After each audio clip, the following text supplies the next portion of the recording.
They're a multiple front defense.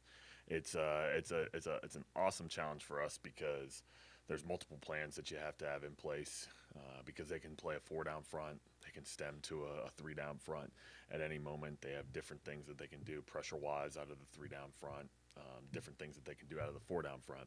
Uh, Coverage tells can change based off of certain things that they do within those fronts, and it's a challenge, especially for a young quarterback, to be able to manage all that, which is something that you obviously have to prepare for, which makes this a unique challenge, and it's exciting for our offense to be able to take it on. No, same process, same thing. I mean, he's had a great week of practice, so it's I don't look at it as there's any change on it. The only difference is, instead of taking the bus, from Edina to here, we're going to be in Berkeley. We took a flight. That's how I look at it. It's just we have to continue to prepare. Obviously, taking the flight, each player does different things within their body to make sure that they're prepared mentally and physically for this one. If Darius can't go, do you kind of do running back as a by committee approach between AJ and Cam and Fenner? I trust every single guy in that room. You saw last week, even with the young guy with Grant. He went in there and ran for buck 25 or whatever it was, and I trust all those guys to be able to go in there and execute the scheme, execute what we want offensively. Coach Everett does a fantastic job of preparing those guys. It's just, the whole thing of we talked about the whole time when we recruited those guys, whether it was Feme and then it was Cam or AJ, that it's a by committee group regardless of who's in the game. In my opinion, I think it's just that those guys got to be able to prepare all week and they got to go perform on Saturday night. With the time change in the West Coast, what's been the challenges with all the schedule changes you guys made internally this week? I think I don't know. At the end of the day, the ball is going to get kicked off at 9:30 Central Time, 7:30 Pacific Time. I think a lot of it gets taken into account with that. Our guys are aware of that, but at the end of the day, it's going to be 60 minutes where we have to execute and play our style of football. I'm excited to see how our guys respond to it. Wilcox style defenses are known for the multiplicity of Yeah. fronts, pressure pass, Sims, blitzes, stem and fronts. Yep. How important is ID pre and post snap and Critical. detail protection? Critical. Big on communication, as we are each week, but specifically in this week with just how much they can do. I think defensive personnel wise, they can do a lot of different things. They can put an extra D lineman in the game, put an extra linebacker in the game. They can play out of their normal nickel personnel. I think that's one thing. There's going to have to be great communication to me up in the box about who's potentially going in, that type of stuff, to be able to know so that you can communicate that to the guys on the field, because ultimately that's the most important thing, is the guys on the field knowing what is out there and what could potentially happen. He's done a great job defensively um, throughout the years. I know way back in the day in 2016 he was the defensive coordinator at Wisconsin, and even then when we were going through the preparation there, leading up to the Cotton Bowl, it was a challenge. And he was multiple then. He's multiple now, going back all the way through the years. Just the reputation he has defensively, whether or not he's calling it or not, it has his stamp of approval on it with every single call that they do, and you can see that with the way the guys play and with the scheme that they use. What makes 43 and 0 so difficult to go against? Zero plays extremely hard. He's an attacking style linebacker. You can tell he has the green dot with how much communication goes into it. And I don't know if he has the green dot, but I look at it from the standpoint of how much he's communicating. You can tell he's very much involved. He's very, very physical. I love watching that guy play throughout the week in preparation. And 43, he's just so twitchy, explosive. He's great with his hands. He can play the run. He can attack the quarterback within the pass. Like, you can see how they utilize him on third down in certain instances. And then I love their secondary too.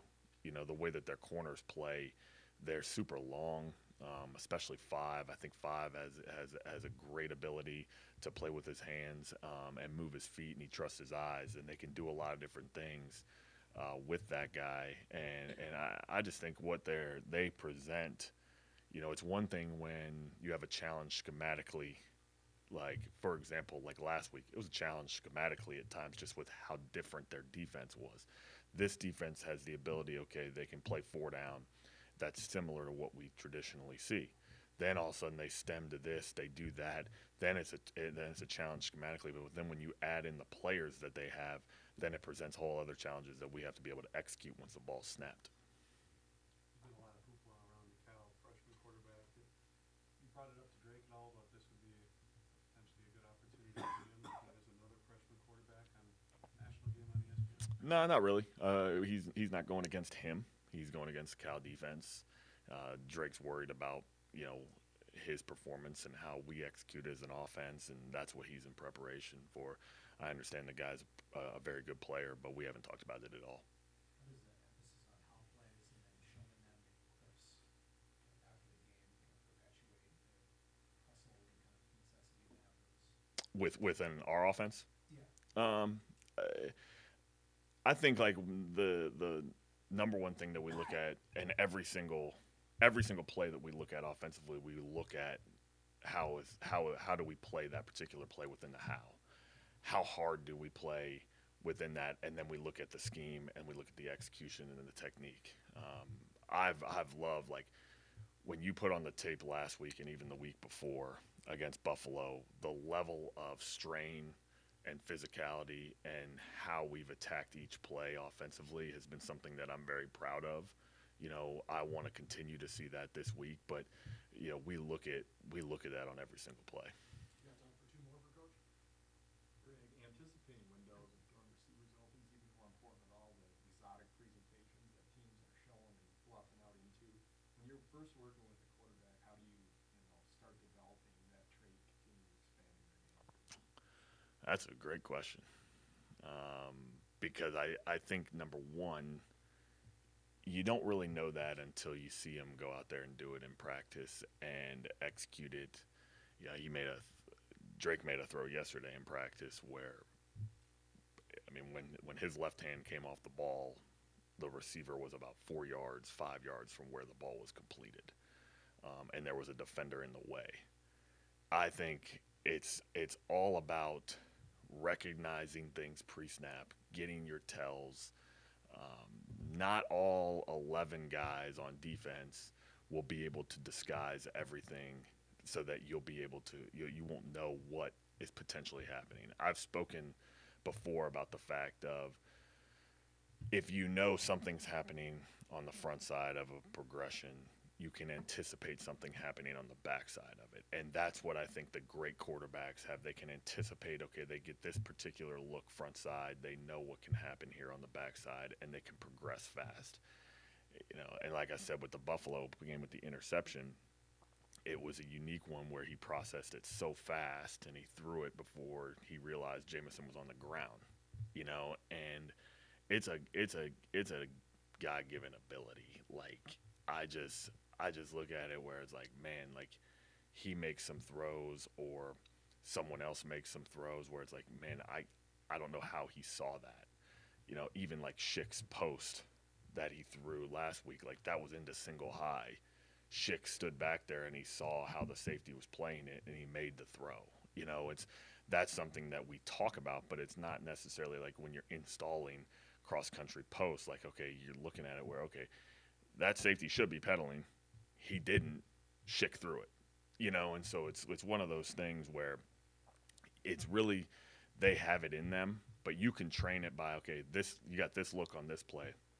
Let's move on. Let's see, okay, the next one is, all right, this is what happens here on the backside of it. Let's progress. Let's move faster. I think it's a unique characteristic that certain quarterbacks have. Drake has it. He just has to trust what he sees. Regardless of whether or not he gets hit on the play before, he's got to keep playing. But that's one of the things I'm glad you asked it, because it's one of the things that I love talking about with Drake is that he can progress so fast and he processes information pre-snap and post-snap very quickly. When did Chip do the backup job? He just, every day throughout training camp, he really did a nice job of, in the reps, because like in training camp, the one gets the majority of the reps. even in like our group walk, our group reps that we have within practice, if it's a particular look with the twos that in training camp that I want Drake to experience, Drake would have gotten it. So like within those 2 reps, you get such limited opportunities to make plays. And Schick consistently did that throughout the entire training camp, which ultimately earned that opportunity for him to be able to go in second last week. And, I was really excited for him last week. I think the first drive, he was actually out there with the one offensive line, and he did a really, really nice job of just commanding things.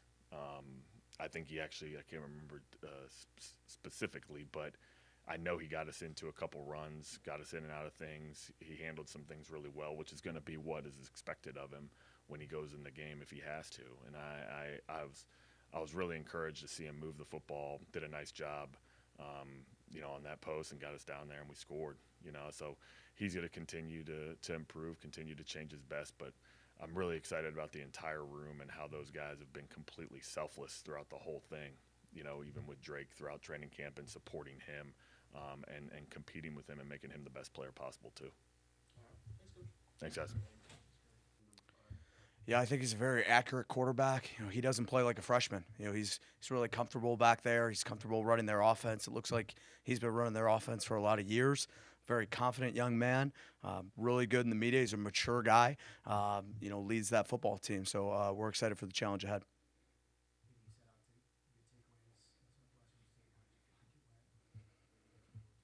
Yeah, we challenged our defense to be obsessed with the football, and that's what we have to continue to challenge them with. We talked about tackling, last week and talked about you get what you emphasize, right? We're going to continue to emphasize being obsessed about that football and punching at it when it's in the air, taking advantage of it. But we got to be fanatical with that at all times. What are the keys with the Cal offense? It's in a lot of shotgun and 10 and 11 personnel.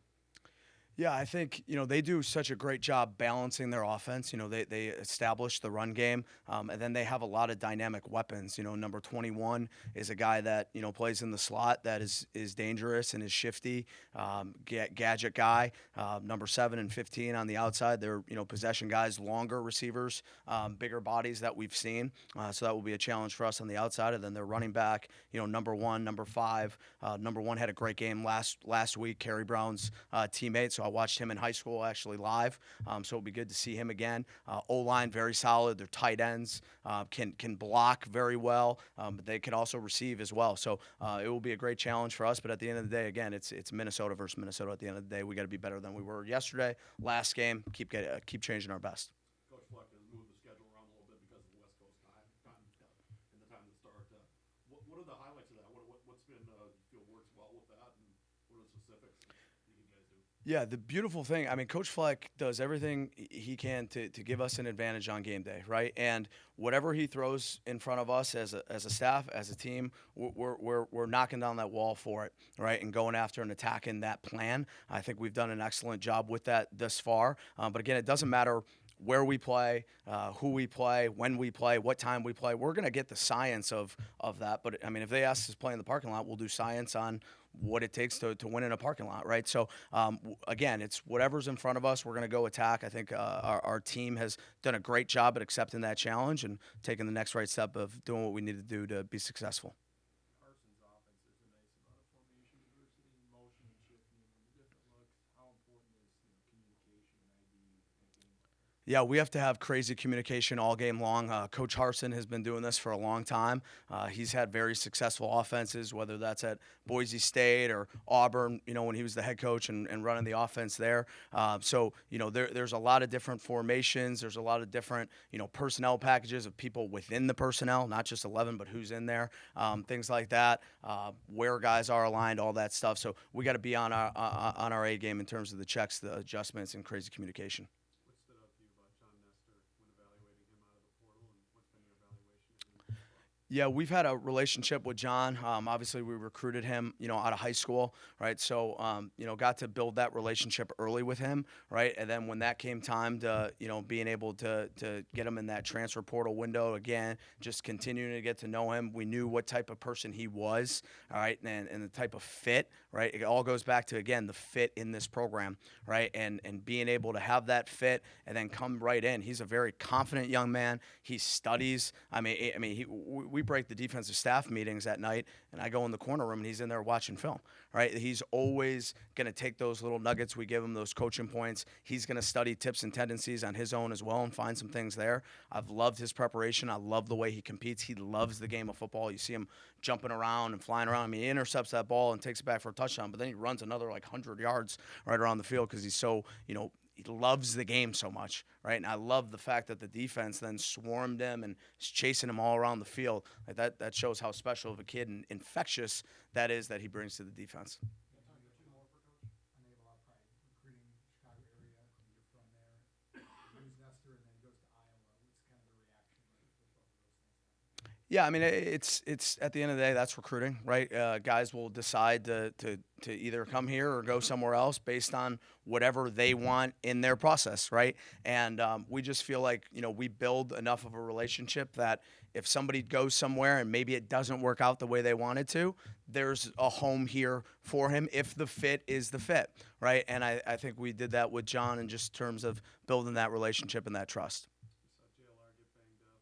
What kind of confidence do you have in Bouchon and Nate Becker from what you've seen in the first 2 games? Yeah, we have confidence in everybody that takes the field. I feel confident that when we're in the game and that clock starts ticking and they put that ball down, whoever takes the field, we have full confidence in to go out to execute their job and to play within the DNA of this defense, the havoc defense, the way they attack, how violent they are, playing together as one, and then competing at a high level. We feel confident with everybody that's going to get their opportunity to play.